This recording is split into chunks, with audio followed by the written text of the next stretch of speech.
Alcocer, les doy una cordial bienvenida a este webinario en el que trataremos un tema fundamental, nuestro futuro y el futuro de México, a través del trabajo que llevaron a cabo un grupo de 19 investigadores coordinados por Concepción Olavarrieta, Guillermo Gándara y Jorge Mátar.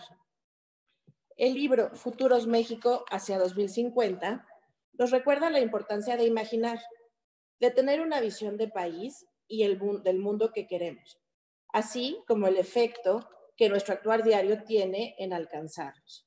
Nos saca del día a día y pone en primer plano la relevancia de los estudios de prospectiva y la importancia del futuro. Concepción, Guillermo y Jorge, quienes nos acompañan hoy y en breve presentaré, emprendieron una tarea colosal al plantear desde un punto de vista holístico no solo los escenarios del México que podemos tener en 2050, sino también identificaron los retos que hay que atender. Prácticamente nos dan una receta o una guía con proyectos rectores de los temas que debemos considerar en la elaboración de políticas públicas, acciones del sector privado y la sociedad civil para alcanzar el mejor México posible. En primer lugar, presento a Concepción Olavarrieta. Ella es presidenta del Nodo Mexicano, el Proyecto del Milenio, vicepresidenta mundial del Consejo Directivo del Millennium Project y Mexican Chair del Millennium Project. Ha trabajado alternativamente en los sectores público y privado. Es la creadora de la Bolsa de Tierra Social, Futuros, el primer diccionario enciclopédico mundial sobre prospectiva, el Premio del Milenio y el Premio del Milenio Mundial. Es licenciada en Ciencias Diplomáticas por la UNAM, estudió la carrera de Derecho y se especializó en Planeación Económica, Organización Estratégica y Prospectiva. Jorge Mátar es especialista en Planeación, Prospectiva y Desarrollo, miembro del Centro Tepoztlán Víctor L. Urquidi y consultor de la CEPAL. Fue director del Instituto Latinoamericano y del Caribe de Planificación Económica y Social de la CEPAL de 2010 a 2016. Oficial a cargo de la dirección de la sede subregional de la CEPAL en México de 2016 a 2009, director adjunto de 2002 a 2006 y coordinador de investigación, asesor regional y oficial de asuntos económicos en la misma institución. Obtuvo licenciatura y maestría en economía por la Universidad de Cambridge, Reino Unido, en donde también pasó una estancia como investigadora asociada. Guillermo Gándara es profesor titular del Departamento de Ciencias Políticas y Relaciones Internacionales del Tecnológico de Monterrey, Campus Monterrey. Autor de 3 libros sobre prospectiva ambiental, prospectiva urbana y metodología de la prospectiva. Doctor en Economía y maestro en Economía Regional y Urbana por la Universidad Autónoma de Barcelona, España. Maestro en Economía Aplicada, maestro en Administración e ingeniero industrial por el Tecnológico de Monterrey, México. Sus áreas de especialidad son la prospectiva ambiental y urbana, la gestión de proyectos sociales, la educación para la sostenibilidad y la economía ambiental. Recibió el reconocimiento al sentido humano en 2016 y el premio a la labor docente y de investigación 2012 y 2006. Concepción, adelante. Muchas gracias, Vanessa. Buenas tardes a todos. Me da mucho gusto el tener la oportunidad de volver a casa, a mi casa, que así siento todo lo que ha sido el desarrollo de Comexi y el gran éxito que está teniendo con su nuevo presidente, que es Sergio Alcocer también. La obra de Futuros México hacia 2050 la concebimos como una idea inicial en el año 2015, Guillermo y Gándara y yo, en un viaje. Y así surgen los sueños que uno construye en la vida. Y partimos básicamente de un propósito. El propósito era que nosotros pudiéramos crear un entorno ecológico que verdaderamente nos ayudara a crear un ecosistema innovador que transformara nuestra realidad presente hacia un futuro más promisorio para las generaciones venideras. Nos fijamos 3 objetivos. El mejorar el diseño e implementación de políticas públicas, privadas y sociales para alcanzar mejores futuros. El promover la conciencia y la cultura de la sociedad sobre cómo afrontar o mitigar las amenazas. Hay muchas de estas amenazas que ahora las veremos que en un determinado momento es muy difícil considerar que vamos a poder acabar con ellas, pero sí puede haber una contraparte importante que nos ayude a minimizar el efecto nocivo que nos causa dentro de la sociedad. Y básicamente a lo que se refería Vanessa es el tercer objetivo, que la idea fue proponer una serie de criterios básicos para fomentar proyectos orientadores que sean detonadores y ayuden a reconocer la importancia de crear mejores opciones de futuros para nuestro país. El libro consta de un prólogo, una introducción, tiene una primera parte en que los 19 autores que participamos en este libro abordamos los 15 retos globales del milenio. La segunda parte trata acerca de los escenarios hacia 2050 a partir de algo que más adelante les explicarán tanto Jorge Matar como Guillermo Gándara. Y por último, lo que son los proyectos rectores. Encontrarán ustedes las biografías de todos los autores y los agradecimientos de quienes nos acompañaron a lo largo de varios años en el desarrollo de este proyecto, que agradecemos mucho la valoración positiva que nos dio Penguin Random House para, a través de su sello Debate, editar este libro. Los autores, estos somos los autores, los 19 autores, y cada uno de los números que ustedes ven alrededor de ellos implica el reto del que es autor y se hizo cargo para plantear sus visiones y reflexiones. Pasamos a la siguiente, por favor. Tenemos que desde el año 1993, la Universidad de las Naciones Unidas le encargó al entonces Consejo Americano de la Universidad de las Naciones Unidas que juntara a una serie de expertos en prospectiva para que identificaran cuáles iban a ser los 15 retos globales del milenio.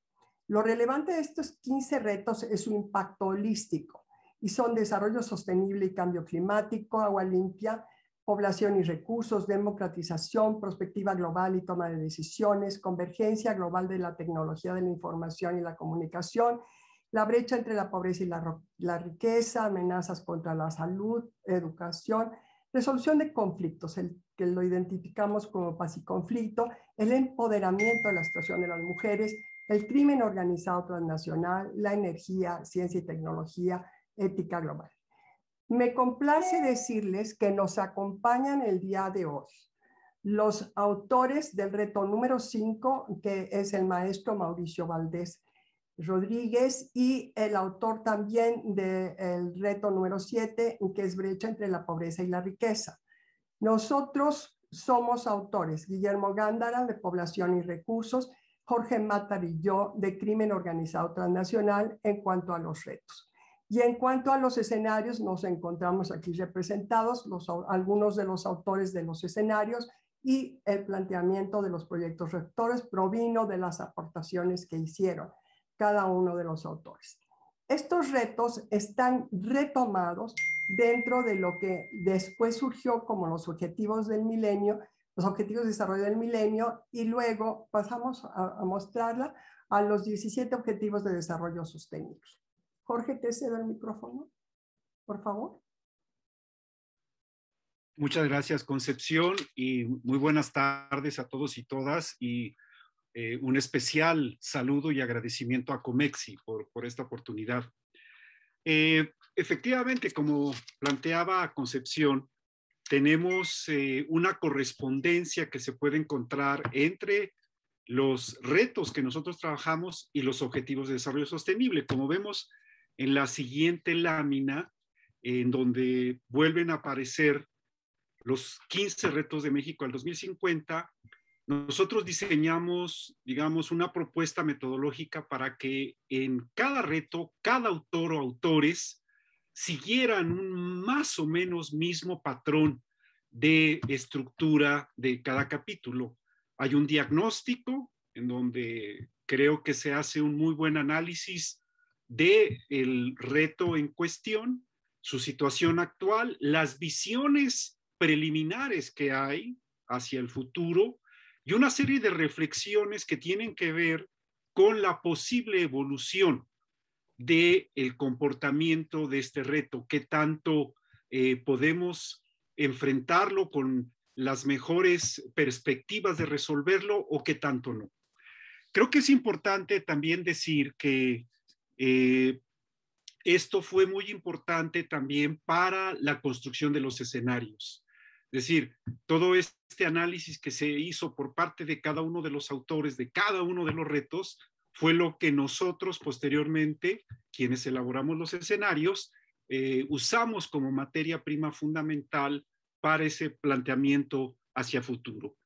Y la otra cosa que creo que sería importante destacar es que a diferencia de los Objetivos de Desarrollo Sostenible, que yo creo que es una agenda global y que todos los países firmantes, los 193 países firmantes, están comprometidos con ella, las formas de enfrentar esos objetivos no están planteadas en la Agenda 2030 para el Desarrollo Sostenible. Cada país deberá autoanalizarse y ver de qué manera se camina con los ODS. En el caso de nuestro trabajo, nosotros nos atrevemos a ir un poco más allá de identificar los retos, explorarlos, analizarlos, proponer trayectorias hacia futuro, pero sobre todo propuestas para encararlos y resolverlos. Es un horizonte temporal muy largo. Algunos piensan que demasiado largo, pero la verdad es que, como decía Concepción al inicio, uno tiene que soñar, y si soñamos conjuntamente, podemos ser capaces de abatir esos grandes problemas y de enfrentar esos retos con éxito. Entonces, por eso, a través de estos proyectos rectores, que son específicos para México, hemos podido darle, yo creo, algo que en el marco de las actividades del Proyecto del Milenio me parece muy novedoso y original, y es de alguna manera poner en clave mexicana lo que en su momento se identificaron como los 15 grandes retos globales, ¿sí? Entonces, ese fue un esfuerzo de traducir esos retos globales a la realidad mexicana. Eso me parece importante decir. Y en las siguientes dos láminas tenemos la identificación de lo que nosotros denominamos son los factores clave para cada uno de los retos. Dentro del trabajo de cada experto, de cada reto, y en retroalimentación con nuestro propio análisis, nos dimos cuenta que al plantear posibles escenarios hacia futuro, teníamos que encontrar factores determinantes cuya evolución iba a incidir decisivamente en la evolución de ese reto, ¿sí? Entonces, no voy a entrar en el detalle de cada uno de ellos, pero sí quisiera decir que nos parece que parte de lo que es trascendente de ese trabajo es que estos factores clave son estructurales. Posiblemente se vayan modificando con el correr de los años, pero son estructurales porque se van a mantener como fundamentales en la evolución de el comportamiento de cada uno de esos retos. Al analizar esos factores clave en el tiempo hacia el futuro, podremos estar en condiciones de tener alguna idea de cómo evoluciona, por ejemplo, el reto de la salud o el de la educación. Y probablemente surgirán algunos otros factores clave en el camino. Pero lo que nos parece importante es que esa identificación de factores es muy clave justamente para poder plantear escenarios, ya después Guillermo nos hablará de ellos, en cada una de las tres vertientes, ¿no? La positiva, la negativa y, digamos, la tendencial. Entonces, termino aquí con mi reiterado agradecimiento por su presencia y a Comexi por permitirnos su plataforma para compartir los hallazgos de este trabajo.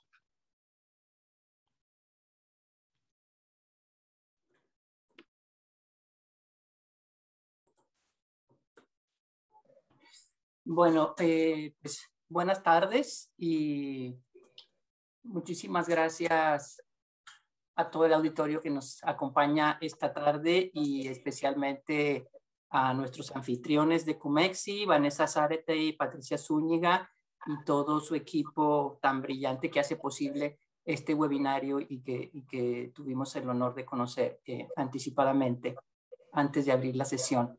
Y yo voy a hablarles de la segunda parte del libro. Una vez que ya Concepción y Jorge nos dan estos antecedentes de la visión del libro, de su propósito y del resultado de este análisis de los retos, pues como Vanessa nos introducía al inicio el tema del webinario, de la importancia del futuro para todos nosotros, no solamente desde la preocupación de cada uno de manera individual, de nuestros futuros personales, sino también de los futuros de nuestras regiones, de nuestras ciudades.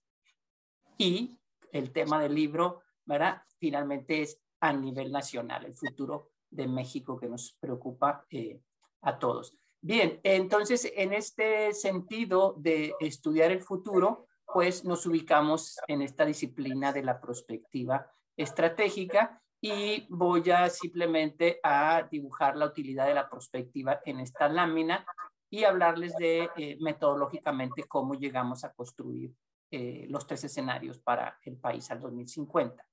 Entonces, la prospectiva pues es una disciplina dentro de las ciencias sociales que nos ayuda a explorar el porvenir, lo que está por venir, y una forma de materializar esta visión, estos resultados de indagar y de explorar en el futuro es a través de los escenarios.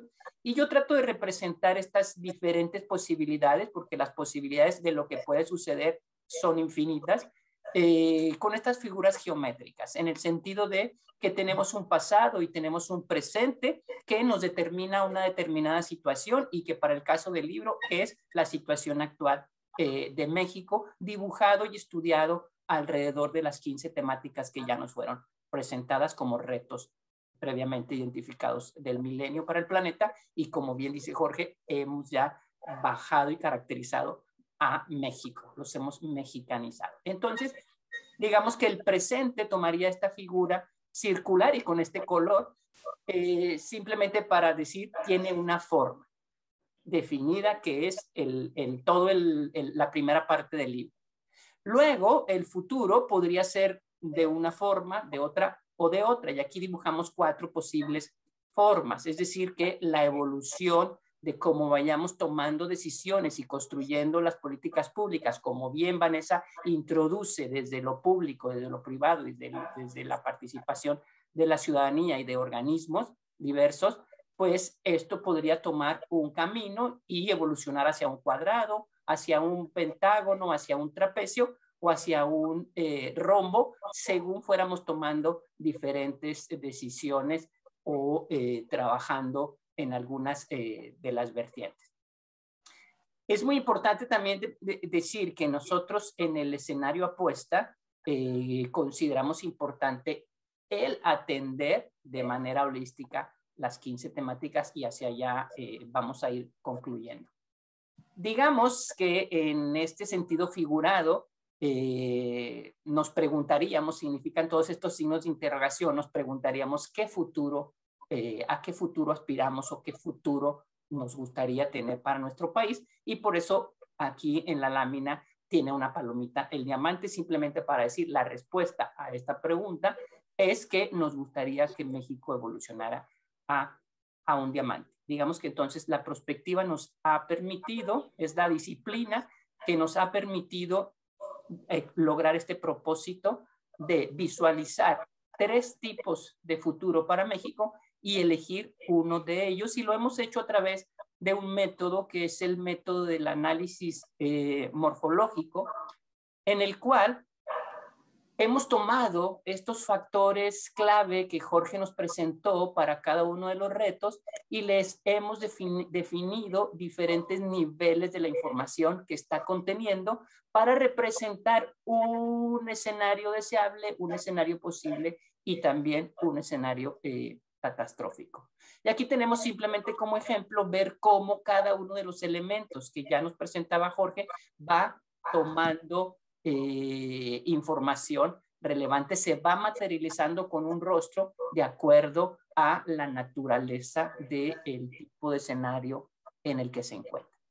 Esto para todos los 45 factores clave, y entonces tenemos en total 135 factores estratégicos de cambio que están documentados en el libro en la parte sucesiva de las 3 narrativas de escenarios. Aquí explicamos metodológicamente cómo se sostienen nuestras visiones, ¿no? No son aleatorias, es un trabajo, como bien dibujaron Concepción y Jorge, metodológicamente robusto, con la consulta a los especialistas temáticos y tomando entonces las evoluciones según la naturaleza de cada uno de las columnas que yo acabo de presentar, para finalmente nosotros decidimos mostrar 3 posibles desenlaces para México. Retomo las figuras geométricas, ¿verdad? Para representar en el diamante es aquel que respondía a la pregunta ¿cuál es el deseable, el que deseamos? En el consenso de los autores del libro, ¿verdad? De los autores de los escenarios, y también ponemos a disposición de toda la audiencia este material, este libro, ¿verdad? Buscando generar una conciencia, como decía Concepción, de nuestro propósito pues de aspirar a unos futuros más plenos. Así que el escenario deseado del diamante se titula Plenitud Nacional, México Democrático, Justo y en Paz. Y no voy a entrar en los detalles, pero yo creo que los títulos nos orientan de la narrativa y el contenido que se dibuja aquí, ¿no? En este sentido, en este escenario, todos los factores clave son positivos y tienen unos niveles mayores, digamos, que una evolución tendencial. Se da un desenlace armónico de la resolución de los 15 retos de manera holística, y con ello vamos a concluir en las siguientes láminas. Un escenario intermedio que hemos denominado escenario tendencial se titula Futuros México, la eterna promesa. Y como su título lo dice, ¿verdad? No terminamos de despegar, llegan los próximos 30 años y seguimos en promesas y promesas que no se llegan a materializar, o que simplemente no llegan a lograr una resolución de todos los 135 factores de manera holística. Y no nos gusta mucho pensar en negativo, pero tenemos que mostrar que si no actuamos y si no tomamos decisiones, las cosas pueden empeorar. Y pueden empeorar, pueden ser peores. Nada más de leerlo me da escalofrío este título. Agonía y desolación, México mutilado, impune y atroz.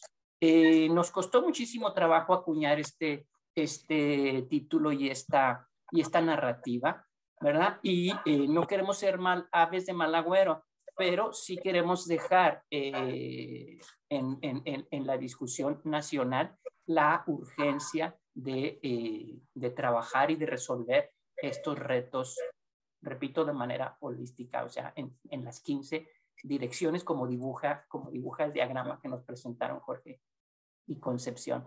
Entonces, pues básicamente yo los invito a leer una narrativa, serán entre 12 y 14 cuartillas lo que representa cada uno de estos escenarios, describiendo, como les mencionaba aquí anticipadamente, el estado de cada uno de los 135 factores de cambio para dibujar estas diferentes figuras.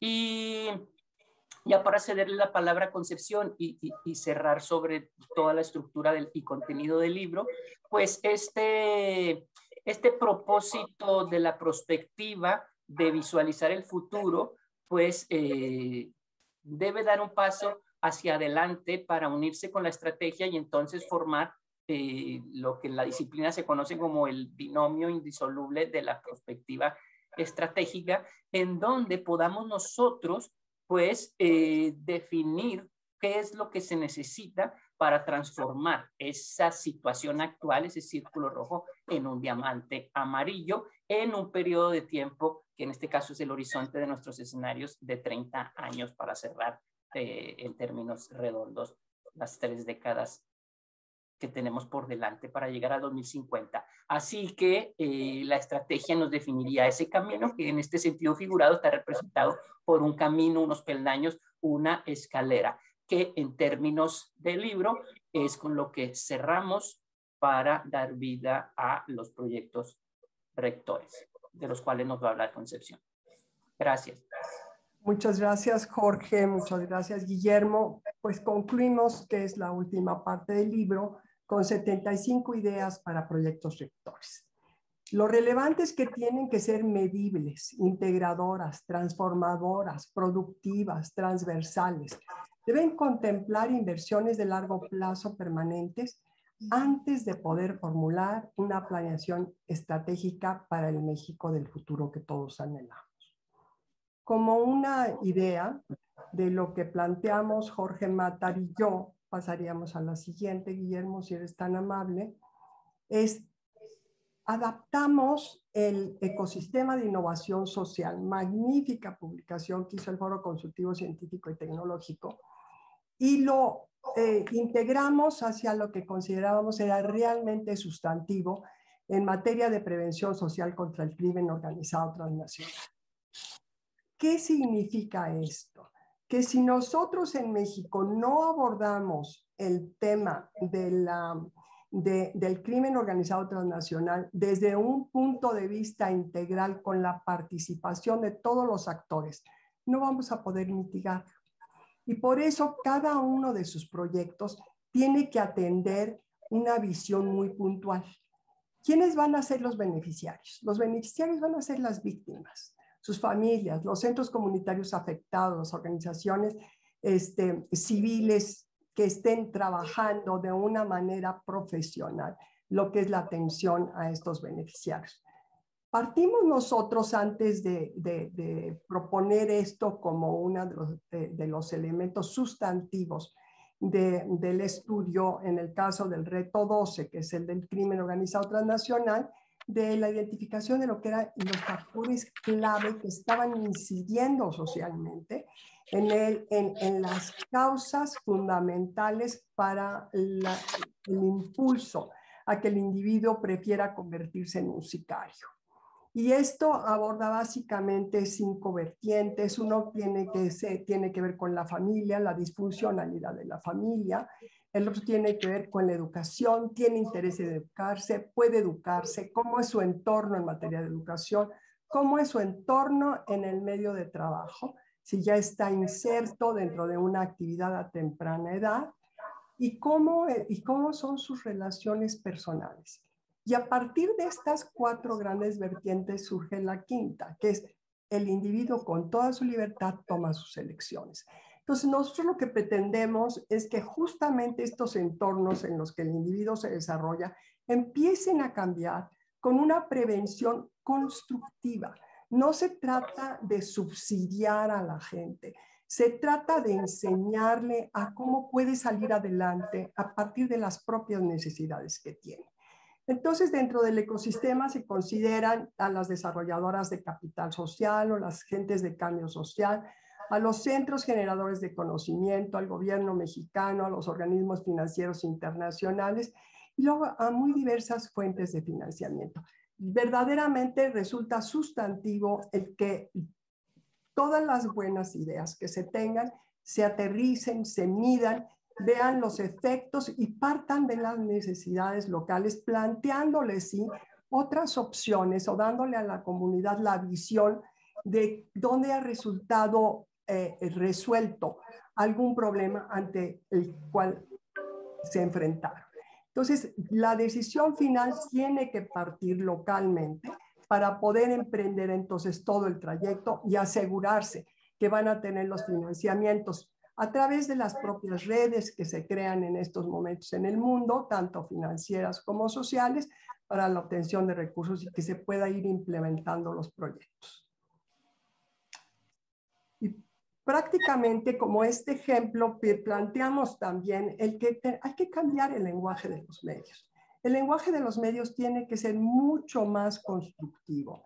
Si en las noticias se dedicara cada hora de noticiero 5 minutos a una idea positiva para empezar, si se plantearan memes positivos para que la gente se fuera involucrando y fuera ambicionando el salir de la situación en la que se encuentra, se le dieran ejemplos de qué cosas puede hacer de una manera muy sencilla, creo que empezaríamos a formar una nueva visión y esperanza para muchos mexicanos. Pasamos a la siguiente, por favor. Les pedimos, y esto lo encontrarán ustedes en el libro, al final a 5 reconocidas personalidades en el mundo que nos dieran su opinión sobre el libro. Jerome Glenn, el cofundador, presidente actual y cofundador del Millennium Project, nos escribió lo siguiente. Los 15 retos globales proporcionan un marco de referencia para comprender y explorar el cambio global. En Futuros México, hacia 2050, se realiza este proceso. Felicidades, un trabajo monumental. Y Riel Miller, que es el jefe de alfabetización de futuros de la UNESCO, escribió: enriquecer las fuentes de inspiración para imaginar el futuro es uno de los retos centrales de nuestro tiempo. Futuros México, hacia 2050, ofrece un rico catálogo de imágenes del futuro. Estimula tu imaginación. Lee este libro.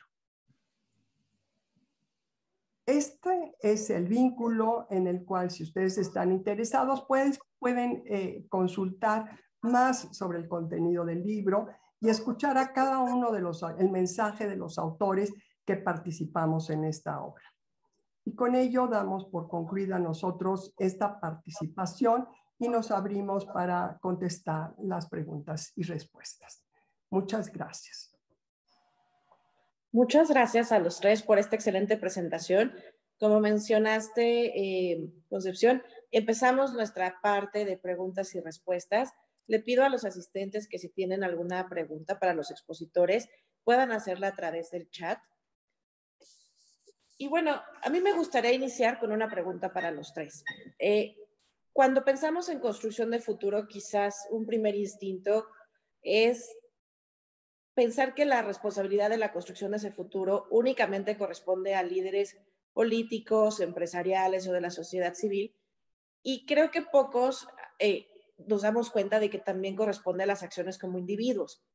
De hecho, Guillermo, en el tema 3, en el reto 3 que tú desarrollas, hablas del ámbito personal con un enfoque a los jóvenes y la importancia de tener un proyecto de vida.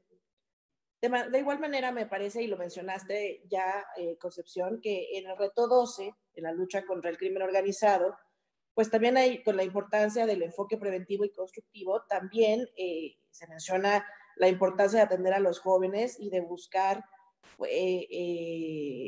esta perspectiva personal.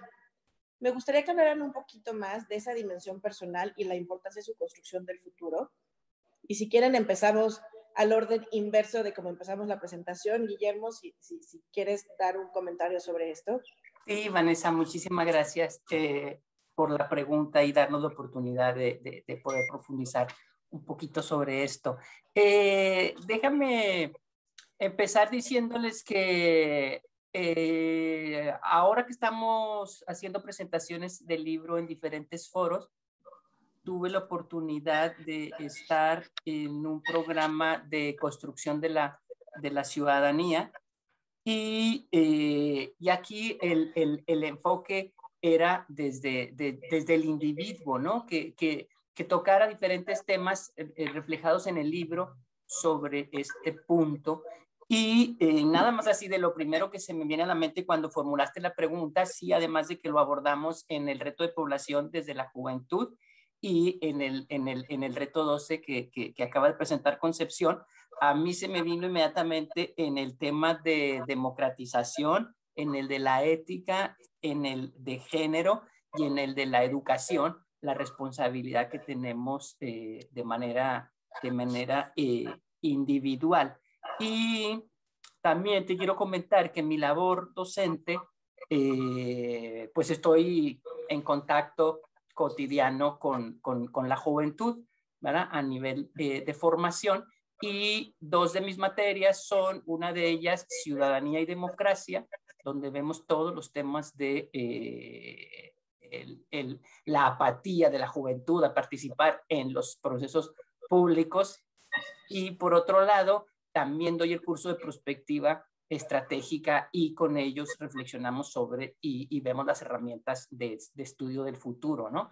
Y precisamente es aquí donde cada uno de mis estudiantes elabora un trabajo que es prospectiva personal, y terminamos con un plan de vida.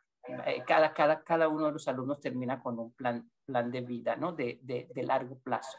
Entonces, yo creo que en términos generales el libro toca en sus diferentes retos la importancia de construir lo público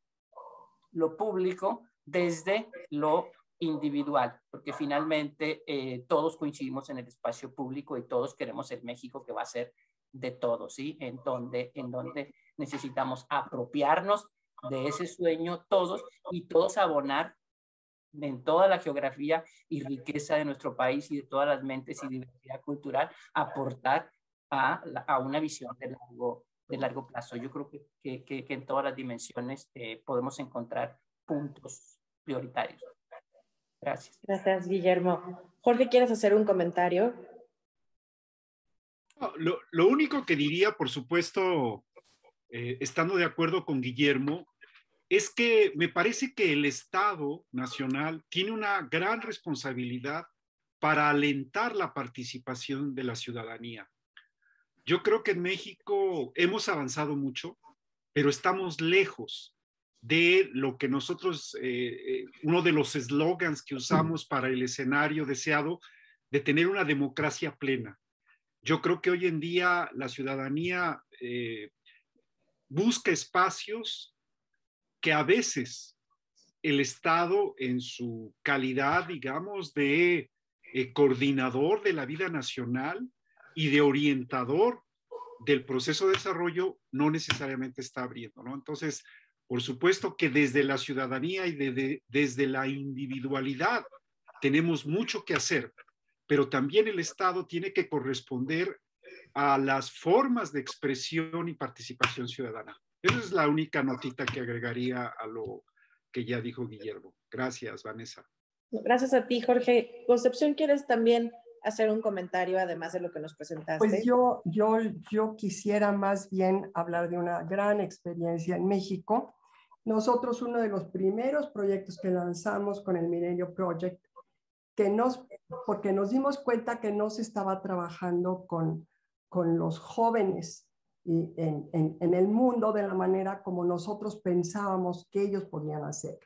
Entonces inventamos lo que es el Premio del Milenio y el Premio del Milenio Mundial para niños, jóvenes y maestros. Ellos tenían que preparar un ensayo a un horizonte de 15 años sobre cómo les gustaría cambiar la situación de ese reto para el caso de México y el caso del mundo. Tuvimos un éxito extraordinario. Tuvimos penetración en 130 países del mundo, con una presencia en Internet de más de 7 millones de consultas. Todas las ceremonias de premiación las llevamos a cabo en México, primero en el Castillo Chapultepec, porque trabajamos con los campeones de la Olimpiada del Conocimiento y también alguna otra premiación. Este fue nuestro primer proyecto piloto. Y después los demás los hicimos en el Museo Nacional de Antropología. Tuvimos participantes y ganadores de los 5 continentes que vinieron a México, aquí a las ceremonias de premiación. Esa fue la gran experiencia que tuvimos con los jóvenes, por lo que hay la oportunidad, hay posibilidades de construir el sueño, pero también hay la responsabilidad para poderlo llevar a cabo. ¿Qué tengo que hacer yo?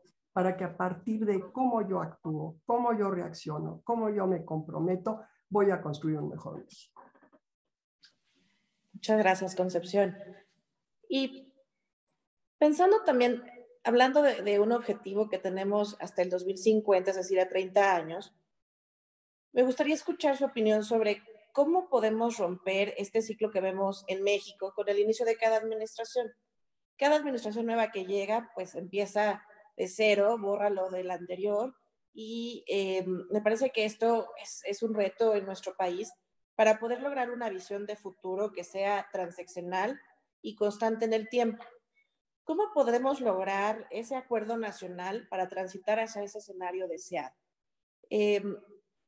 No sé si aquí me puedan ayudar. Creo que también está el autor de uno de los retos que habla sobre esto, y en lo que nos abren el micrófono, no sé, Jorge, si tú quieras comentar algo sobre esta pregunta y ¿cómo logramos ese compromiso de todos?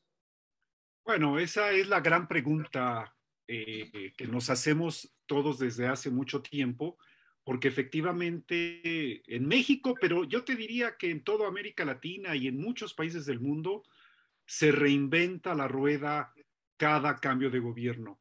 Entonces, en mi opinión, necesitamos que como ciudadanos, como expertos, como analistas, empecemos a formar una corriente de opinión. Este libro es un aporte de nosotros para invitar a la ciudadanía, a la academia, a los políticos a pensar el futuro para poder construirlo. Pero a mí me parece que el liderazgo del Estado, para volver al tema, es fundamental, porque el mismo Estado es el único actor entre sociedad, sector privado, academia, organismos internacionales, que me parece que en sus términos de referencia tiene la imagen global para la convocatoria a los otros actores a una discusión abierta, transparente, democrática e incluyente. Y solo para fundamentar lo que estoy diciendo, en mi experiencia, solo hay 2 países en América Latina cuyos estados se han dado a esta tarea. Uno es la República Dominicana, hace alrededor de 15 años, y el otro es el Uruguay, hace tan solo 3 años. Y en ambos casos se trató de un proceso que invitó a la ciudadanía, a la sociedad civil, a toda una cantidad de actores a una discusión que llevó años, pero al final construyeron esa imagen deseada del futuro. En ambos casos, en el caso de Dominicana, al 2030, en el caso del Uruguay, que lo acaban de hacer, se fueron un poquito más adelante y lo están haciendo, lo están implementando. Entonces, yo creo que, digamos, la respuesta es muy compleja y podemos desarrollarla mucho más, pero concluiría diciendo que la convocatoria del Estado a una discusión amplia, transparente, incluyente, para construir esa imagen de futuro que trascienda a las diferentes administraciones, y en la medida en que la sociedad participe, va a ejercer el control social para que el nuevo gobierno, sea cual fuere, respete lo que se acordó con la presencia de todos estos actores. Gracias, Vanessa. No, gracias a ti, Jorge. Creo, Guillermo, que tú querías también hacer un comentario sobre este tema. Sí, en la misma línea, coincidiendo con Jorge, yo quisiera destacar la utilidad de los ejercicios de prospectiva estratégica o de los estudios de futuro en esta materia, ¿verdad? Porque como cita Jorge, Dominicana y Uruguay, y menciona los horizontes de las visiones, pues estos son ejercicios que se construyen a partir de invitar a los diferentes actores de manera plural y diversa a generar estas visiones y ir más allá de los horizontes de nuestras administraciones públicas de 6 años. ¿verdad? Simplemente te quiero decir que no es sencillo, hay ejemplos alrededor del mundo de ejercicios construidos desde los estudios de futuro con este ánimo. Y, por ejemplo, en Nuevo León, pues tardamos 40 años haciendo diferentes visiones y ejercicios en el tiempo, y por primera vez tenemos hoy en día, y está vigente, un plan construido con diferentes actores que llega al 2030, y es el Nuevo León que queremos al 2030, donde diferentes actores han participado, hemos participado en este sueño, ¿verdad? Con una gobernanza, con una institución, que en este caso es el Consejo Nuevo León, que encamina que vayan sucediendo como está visualizado en el plan, las estrategias, las acciones, etcétera, ¿no? Entonces, la perspectiva tiene mucho que aportar aquí también. Gracias. Concepción, ¿quieres hacer algún comentario? Mauricio, creo que Mauricio no está en este momento, ¿no? Pero sí, Concepción, adelante. Gracias. Creo que lo que es muy importante es, desde el punto de vista del Estado de Derecho, respetar lo que son las inversiones de largo plazo, que tiene que elevarse a nivel constitucional. Este compromiso se tiene que hacer, que se tiene que crear consejos como lo que ha mencionado Guillermo, o como las experiencias tan buenas de las que podemos abrevar. Tenemos que ser muy serios en la continuidad de nuestros planes y programas. Si los institucionalizamos, el beneficio es para todos. Los que estorben se sacarán del camino. Pero fuera de allí, construimos mucho positivo. ¿Y qué es lo que nos pasa? Que no sabemos capitalizar ya las experiencias de todo lo bueno que hemos hecho. Y estamos entrando en el mismo ciclo y cometiendo errores de otro tipo o iguales. Entonces, yo sugiero que sí haya un compromiso, que desde el punto de vista jurídico, económico, político, social, todos los actores nos comprometamos a respetarlo, sea cual fuere la ideología o el partido en el gobierno. Muchas gracias. Quería decirte algo, Vanessa, perdona, claro, que no lo mencioné. Todos los autores, tanto de lo que son los retos como del contenido en su conjunto del libro, hicimos trabajos voluntarios. Eso nos permite tener toda la autoridad moral y el respeto de la sociedad para que no se malentienda, ¿sí? Y de hecho, la publicación quisimos hacerla justamente a través de una casa editorial que evaluara si el libro tenía la calidad y la orientación para poder ser apoyado en su publicación.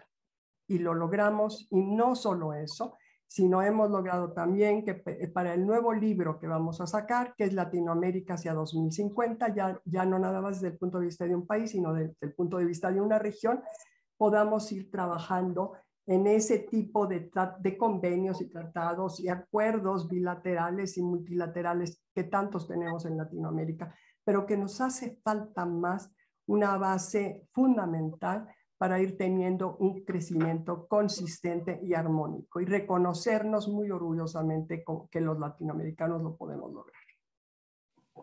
Muchas gracias. Y para seguir justo con este tema, pregunta Ramón Pérez Gil: ¿cómo conseguir que este documento orientador llegue a los espacios que se requiera para iniciar esa discusión nacional de la que acaba de hablar Jorge, como el caso uruguayo? ¿Qué se les ocurre? ¿Con quién aliarse? Antes de que empieces, Jorge, vamos a darle la bienvenida a Ramón Pérez Gil, porque él es el autor del Reto del Agua, ¿sí? Así que para cualquier tema del agua, muy bienvenido que él nos pueda responder. Perdón, Jorge. Bueno, no sé si yo soy el único que deba responder. Yo voy a dar mi opinión, Concepción, pero desde luego que no necesariamente es la mejor ni la más acertada.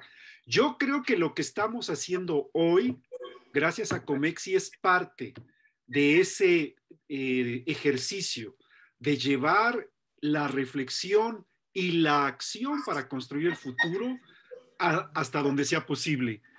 Yo en algún trabajo que hice hace un tiempo me atrevía a sugerir que la disciplina de la prospectiva, como bien la resumió Guillermo en su presentación, debería de ser parte integral del currículum académico prácticamente desde la primaria. Nosotros debemos contarles, decirles, compartir con las nuevas generaciones la necesidad de pensar en el futuro. Porque, por ejemplo, a nosotros en México y en América Latina se nos cataloga como países subdesarrollados o eufemísticamente en vías de desarrollo, como si fuera una condición permanente, como si al nacer y al empezar a escuchar este lenguaje nos tuviéramos que contentar con permanecer en esa condición y como individuos hacer el mejor esfuerzo. No, el futuro se puede construir. Y yo creo que si somos capaces de incorporar ese pensamiento, esa reflexión en la primaria, en la secundaria, en la preparatoria, ya no digamos en la universidad, estaríamos en condiciones de exigirles a los líderes, a los políticos, a los tomadores de decisión, que cada decisión de política pública que se tome tenga en cuenta sus efectos de largo plazo. Es un poco lo que hacen en el Parlamento en Chile. En Chile existe la Comisión de Futuros y analiza cada decisión parlamentaria su impacto hacia adelante. Lamentablemente creo que en México estamos ahogados en la coyuntura y no nos damos el tiempo de reflexionar. En medio de la crisis vamos saliendo adelante, pero sin pensar en soluciones duraderas, perdurables, transformadoras. A eso nos invita la prospectiva, a atrevernos a cambiar el futuro, a convencernos de que es posible. Claro, esto es un proceso que puede llevar años. En mi opinión, un diálogo fundamental es con la clase política, que por definición está resolviendo el problema del día. Ese político moderno tiene que atreverse también a ser capaz de pensar más hacia adelante, hacia el futuro, mediano y largo plazo, como lo hacen muchos otros países. Ahora, hay que hacerlo bien. Si me permites, Vanessa, no sé si algunos de ustedes conocen España, el gobierno de España acaba de publicar una obra monumental, magnífica. Se llama España 2050. Se la recomiendo mucho, está disponible en el sitio web del gobierno de España. ¿Y qué pasó cuando el presidente, con el jefe de gobierno de España, Pedro Sánchez, la presentó? Recibió una luz de críticas, a pesar de que, si ustedes leen ese documento, a mi opinión, está impecablemente escrito, muy pertinente, con una lista de cientos, más de 100 especialistas en una diversidad de disciplinas. ¿Pero por qué fue criticado? Porque no le contó a nadie, porque lo hicieron los expertos, porque no hubo un proceso colectivo de inteligencia para construir esa España del 2050. Entonces, vuelvo a lo mismo, es muy importante que sumemos a todos los actores del desarrollo, a todos los actores políticos, sociales y económicos en esta gran tarea. Y es muy simple. O sea, cuando Guillermo nos habla de que cada estudiante construye sus escenarios y su camino hacia el largo plazo, que me parece excelente, Guillermo, porque es obvio. O sea, si nosotros tenemos una aspiración como individuos, también lo tenemos como comunidad, como sociedad, como país, y tenemos que tener esa imagen a la cual yo quiero llegar como individuo, como comunidad, como estado, como región, como país. Y si no sabemos a dónde queremos llegar, pues vamos a andar dando, como se dice coloquialmente, palos de ciego, avanzando un poquito acá, otro allá y 2 pasitos para atrás. Ya me extendí mucho. Gracias, Vanessa. No, perfecto, Jorge, muy interesante y tienes toda la razón. Cuando no tienes un objetivo al cual llegar, pues simplemente tomas acciones que no necesariamente van a ser congruentes ni te van a llevar a ningún lugar, ¿no? Concepción, ¿tú quieres agregar algo sobre este tema? Yo creo que no es necesario. Si quieres pasamos a otro, porque convengo plenamente con lo que expusieron. Perfecto. Y justo con esto que mencionaba Jorge del día a día, ¿cómo podemos obligarnos a salir de la urgencia de enfrentar el presente, de la modernidad líquida, y cómo atendemos los tiempos líquidos y la vida líquida? De hecho, si pudieran explicarnos más estos conceptos de modernidad líquida, tiempos líquidos, vida líquida, sería muy útil. Por supuesto, los términos fueron acuñados por Zygmunt Bauman desde el año de 2002, y ahora inclusive se habla acerca de los tiempos posnormales. Lo que es en esencia es que cambia tan vertiginosamente la tecnología, el mundo está tan acelerado, está tan comunicado y tan acelerado, que entonces hay una pérdida de valores. Por eso el concepto de líquido se refiere a que no hay una solidez en un determinado momento, si no existe una buena simiente cuando se están desarrollando las personas. ¿Qué les pasa a los jóvenes? Se vuelve un poco la cultura del desechar, porque ya están en la siguiente tecnología. Pero la tecnología no es todo. Lo fundamental es la formación sólida de cada uno de nosotros y que asumamos la responsabilidad en la que estamos involucrados. Entonces, tiempos líquidos, vida líquida, amor líquido, todo lo líquido implica que está en permanente movimiento. Y los tiempos postnormales nos llevan exactamente a la misma reflexión. No está lo suficientemente afianzada la sociedad en el presente, amarrada con sus compromisos, yo diría, fundamentales, y con sus visiones éticas de futuro. Gracias. Jorge o Guillermo, ¿quieren agregar algo? Perfecto. Yo creo que, perdóname, Vanessa. No, adelante, Guillermo. Yo creo que Jorge lo explicó muy bien. O sea, necesitamos desde la primaria introducir la importancia del largo plazo. Yo tengo una lucha con mis alumnos porque esta coyuntura se refleja también en el cumplimiento de los plazos.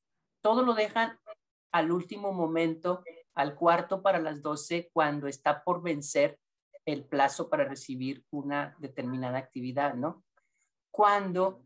Y en ese sentido va el sentido de la anticipación que necesitamos desarrollar. Como cuando vas conduciendo, tan simple, vas en el tráfico y no vas viendo solamente el coche de adelante, tú vas viendo coches más adelante anticipando que algo pueda suceder, ¿no? Así lo resumo tan sencillo. Cuando tú tienes que entregar una actividad y sabes que es una tarea que tienes la semana que entra, no lo dejes para el último día, al último minuto que va a vencer, porque por mucha tecnología, y como bien lo señala Concepción, la tecnología no nos va a salvar. Al final puede fallar el internet, etcétera, y tenemos la ley de Murphy, ¿no? Entonces yo les digo, y por eso es importante enseñarlo, necesitamos enseñar el sentido de la anticipación para poder introducir el pensamiento prospectivo y de largo plazo. Pero sí tenemos en contra una megatendencia que es la instantaneidad, ¿verdad? Y ahora todo es al momento, todo se tiene al momento, y pues bueno, son generaciones que ya nacieron, ya son nativos digitales, ¿no? Y tienen estas tecnologías. Entonces, yo creo también que no toda la responsabilidad está en el sistema educativo. Yo creo que en los hogares se reciben las primeras lecciones y las primeras instrucciones para formar a los ciudadanos del futuro. Entonces, pues necesitamos también del papel de los padres como educadores, ¿verdad? Y entre todos poder cortar, porque finalmente estos niños se van a convertir en políticos, o se van a convertir en empresarios, o se van a convertir en dirigentes, tomadores de decisiones o activistas, ciudadanos. Quiero decir que vamos a seguir replicando eternamente el vivir en la coyuntura y resolver la coyuntura. Necesitamos aprender todas estas capacidades desde pequeños. Gracias. Max Santana pregunta, ¿cómo lograr que más organizaciones de la sociedad civil se interesen por la perspectiva o el futuro si lo que dicta normalmente la discusión de la agenda es la coyuntura y el ruido del presente? ¿Quieres empezar, Jorge? Te veo. No, es que es otra pregunta muy difícil, pero muy relevante, muy importante, clave. Y yo creo que, bueno, hay diversas organizaciones de la sociedad civil que por su naturaleza, me parece, tienen de alguna manera incorporada la necesidad de el pensamiento y la acción para el futuro. Por ejemplo, cuando hablamos de organizaciones de la sociedad civil que buscan por los derechos humanos de las mujeres, por ejemplo, o de la comunidad LGBT, etcétera. Eso es algo que, al menos en México, no va a suceder porque se expida una ley o una política o se incrementen las sanciones. Creo que ahí de nuevo vuelvo al papel fundamental del Estado y en este caso su vinculación con organizaciones de la sociedad civil. Ante un problema de violación de derechos humanos, por ejemplo, de las mujeres o de los hombres, pero refirámonos a las mujeres, necesitamos cambiar estructuralmente nuestra forma de ver el problema. Desterrar para siempre pretextos como los que a veces uno escucha increíblemente de que ella se lo buscó por vestirse así. Eso es un cambio cultural que lleva mucho tiempo y creo que trabajar conjuntamente entre las organizaciones de la sociedad civil y el Estado en enfocar esos problemas con esa visión de largo plazo ayudaría mucho, porque México en general, si ustedes analizan de 25 o 30 años para acá, la gran cantidad de avances en lo legislativo, en materia, por ejemplo, de derechos humanos, de acceso a la información, de democratización, México es pionero en América Latina. Pero a veces, yo digo, todo parece una simulación. Tenemos ya muchos años con leyes, decretos, políticas de apertura hacia los derechos de los demás, de todos. Y no logramos consolidarlo. Y yo creo que tiene que ver con esa falta de vinculación realmente transparente, abierta, honesta entre las organizaciones de la sociedad civil y el Estado.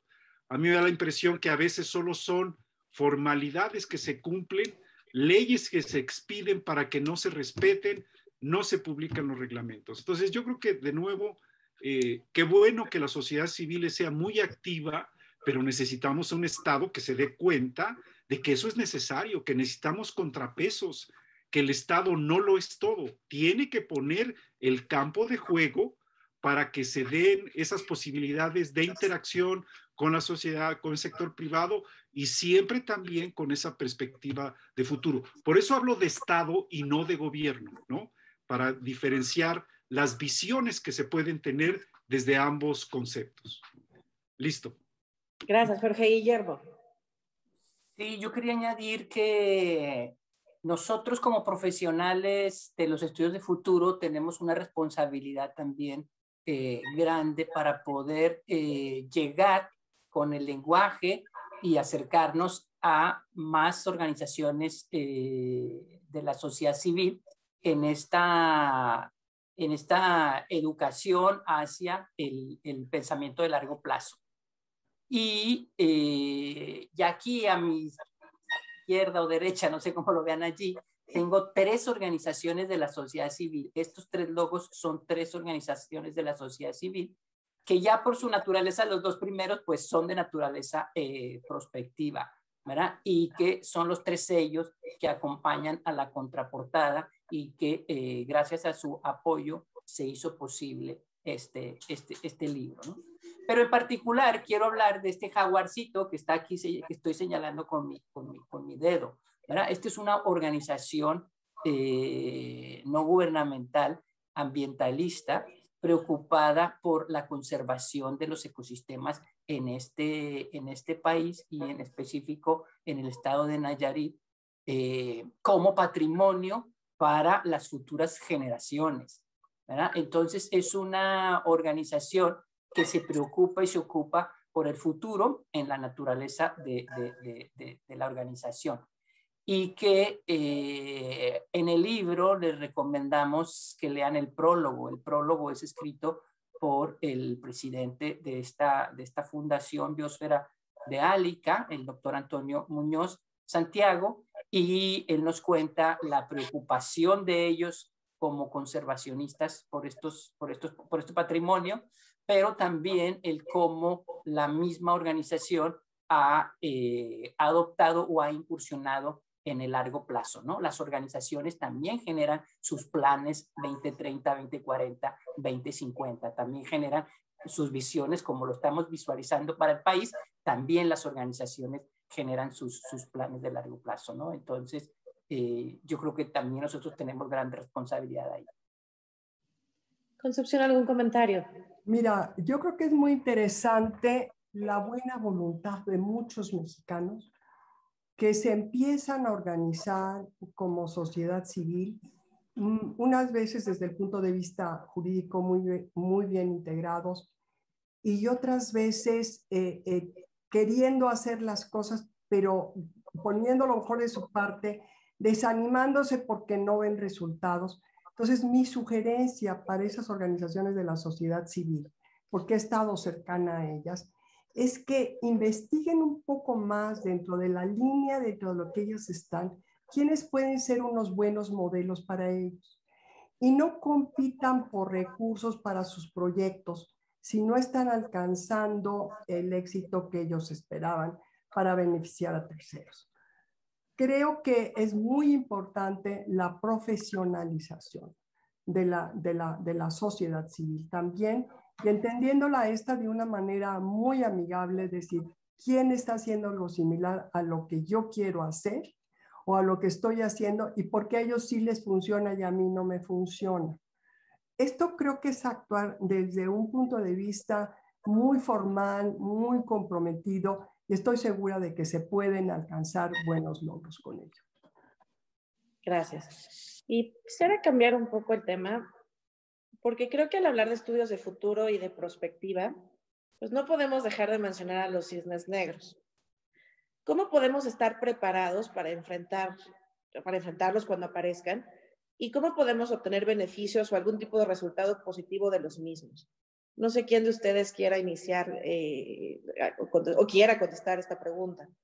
Yo empiezo nada más por decir que por favor lean los estudios prospectivos que se han hecho sobre los temas. En el año de 1998, el Millennium Project alertó sobre las amenazas de que si no se desarrollaban buenos sistemas de salud en el mundo, las pandemias como la que estamos viviendo actualmente iban a alterar el sistema de vida de las poblaciones. Y en lo que queremos evitar antes que nada es que lleguemos a estos extremos y que mejor actuemos positivamente y de manera preventiva para poderlo evitar. Y ya que estamos inmersos en ellos, también cuáles son las experiencias, que no tengamos que estar inventando cuáles pueden ser las mejores soluciones. Y mi sugerencia es, señores, señoras, muchachos, jóvenes, lean, infórmense. Hay futuristas muy serios en el mundo.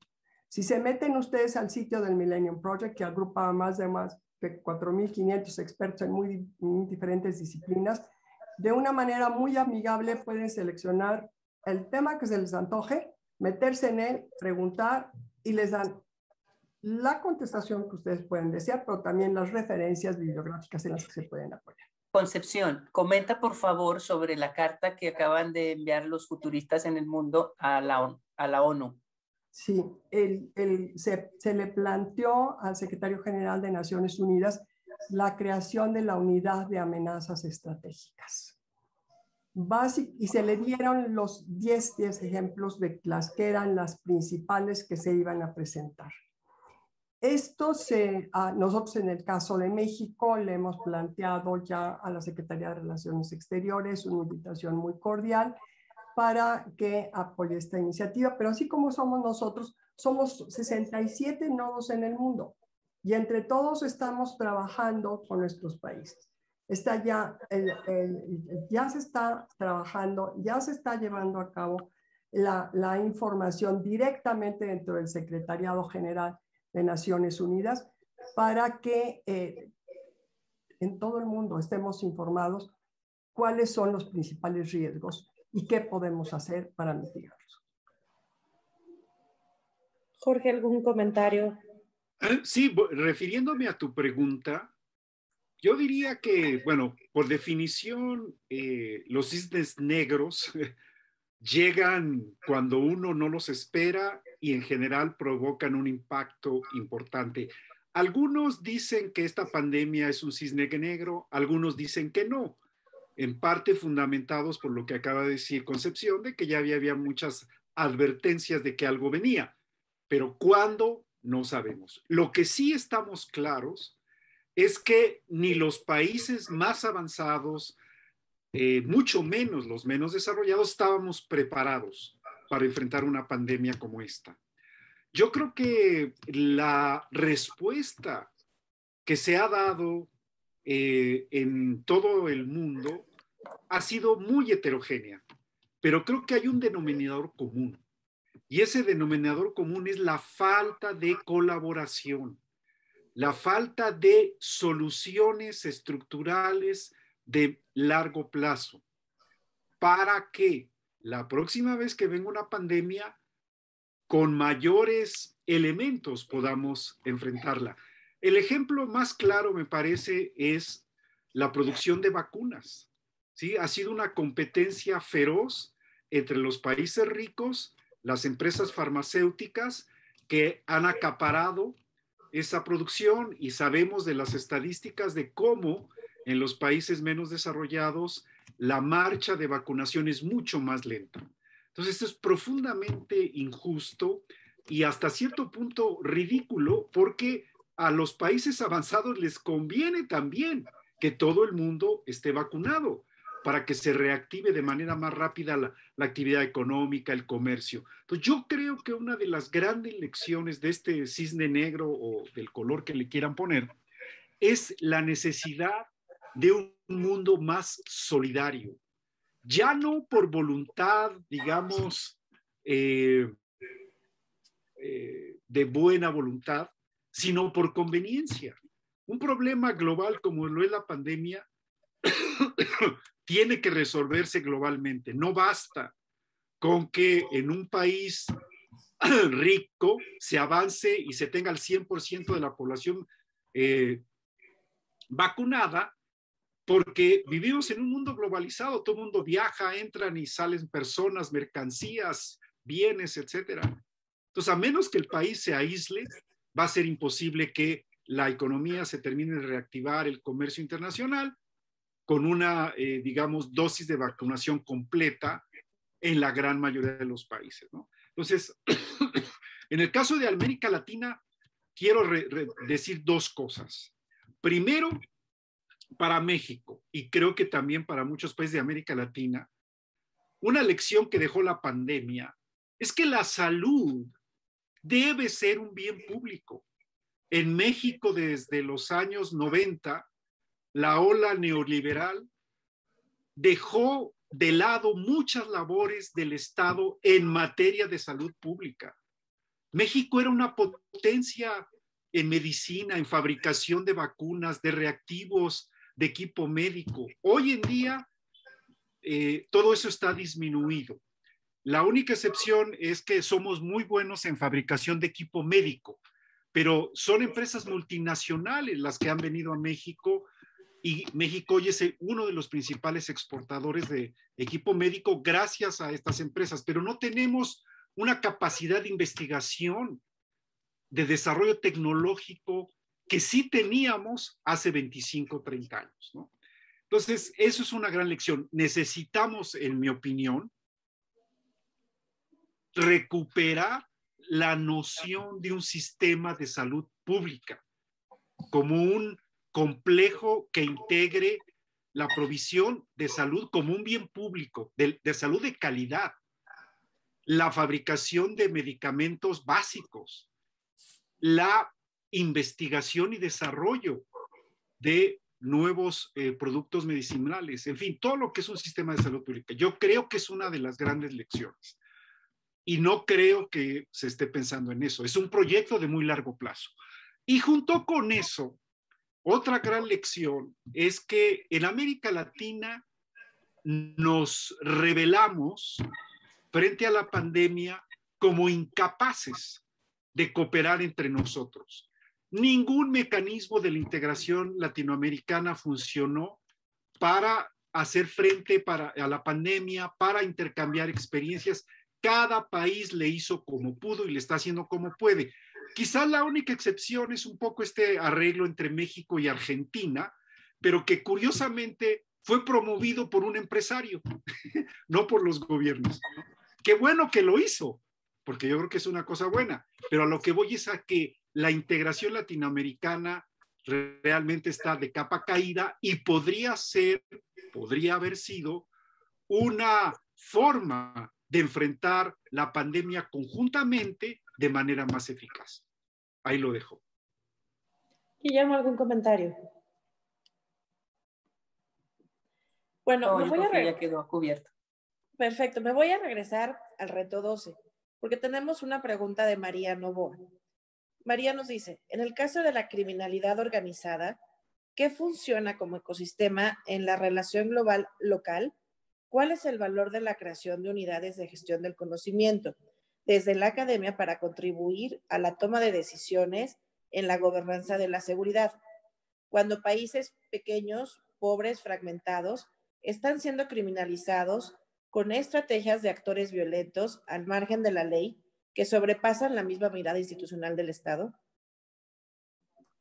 Bueno, María Fernanda, muy bienvenida desde Quito, por esa gran institución en la que te encuentras y como gran promotora de las buenas políticas públicas. Me parece y como abogada, evidentemente, tu pregunta va mucho en el sentido de lo que es el reto 12 que desarrollamos Jorge Matar y yo. En relación específica con el ecosistema está planteado como un mecanismo integral para atender la situación de lo que es el funcionamiento de los proyectos, esencialmente, ¿no? Desde el punto de vista jurídico, lo que haya que sancionar se tiene que seguir sancionando. Desde el punto de vista de la contribución como este ecosistema innovador es porque está socialmente integrado. ¿Sí?